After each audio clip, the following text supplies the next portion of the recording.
Kjo me shumë rëndësi, edhe ajo që po ndodh, kapja prej shtetit të sistemit drejtësisë. Drejtësia nuk o drejtësi si duhet të jetë, është e kapur prej njerëzve të pushtetit, është drejtësi në radhë të parë e tyre, dhe ajo drejtësi e tyre sjell shumë pa drejtësi. Shumë pa drejtësi. As dinitetet e njerëzve nuk trajtohen të barabarta. E njerëzit, dinitetet e njerëzve duhet të jenë plotësisht barabarta, pas të tjerash. Nuk na duhet korrupsioni. Korrupsioni pengon zhvillimin e demokracisë. Korrupsioni pengon zhvillimin ekonomik të shoqërisë, të shtetit. Korrupsioni sjell mosdurimin e shtetit. Korrupsioni sjell urrejtjen e atyre që kanë pushtetin durët e veta. S'na duhet nepotizmi. Është një keqje e madhe. Është një kthim pas në kohën e gurit, si me thonë, kohën e patriarkatit e matriarkatit. Ti të shikojnë të ashtë strukturat politike, ti punësojnë të vetët, familjarët e vetë, ilakat e veta, miqët e vetë, antarët e partive të veta, pavarësisht meritave e aftësive të tyre, e mbesin pa punësu njerëz të përgatitur, taft, me dije, me talent, me merita për të punësu, të cilët me dije në aftësitë e veta dhe dhëntitë e veta do t'i kontribuon shumë zhvillimit të Kosovës. Çka na duhet atëherë ne?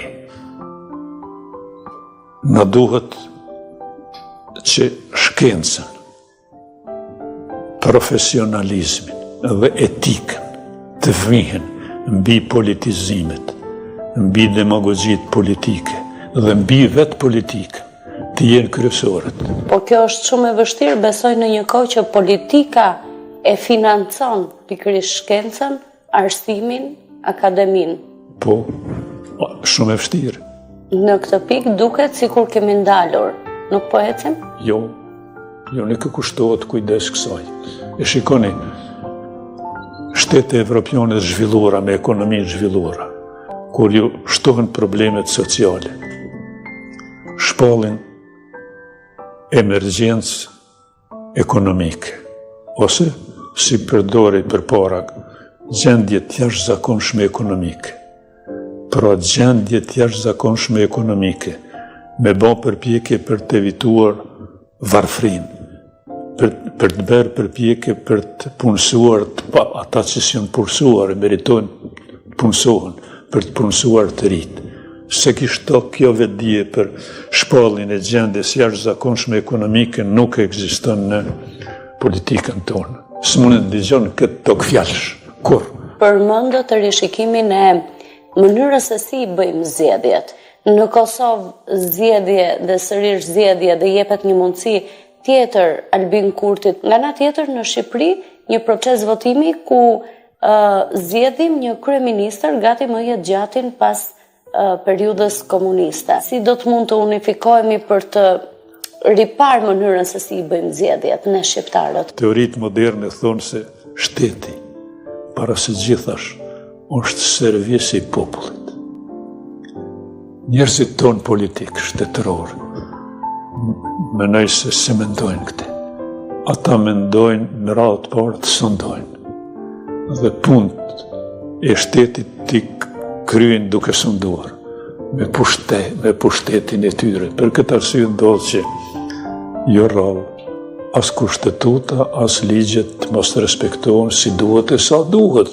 Nuk nderohet si duhet e sa duhet vullneti i sovranit, do me thoni popullit. Me sjellje të ndryshme politike, me zgjedhje të ndryshme politike, si mund të bëhemi bashkë ne, Shqipëria dhe Kosova? Kjo është një problem i madh, shumë i madh. Unë thom më i madh.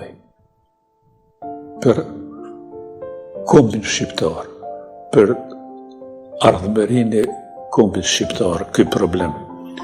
Merreni me mend historinë e popullit shqiptar, të themi prej epokës Skënderbeut deri sot.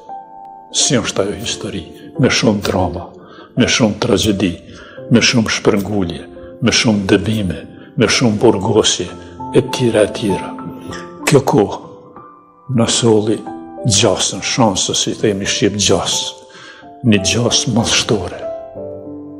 Ne, dhe shikoni tash, ky popull aq i diskriminuar, i damtuar historikisht, prej fuqive të mëdha në radhë parë evropiane që ishin vënë shërbim të disa aleatëve tyre në Ballkan.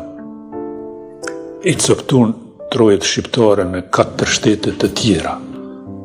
I coptuan dhe ajo propagandelja ekonomike i përgjithshme shqiptare është pasojë e këtij coptimi, i kësaj territorial të shqiptarëve.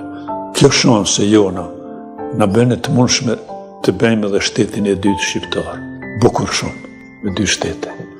Por si do jetë ardhmja e këtyre 2 shteteve? Unë them është shumë e rëndësishme.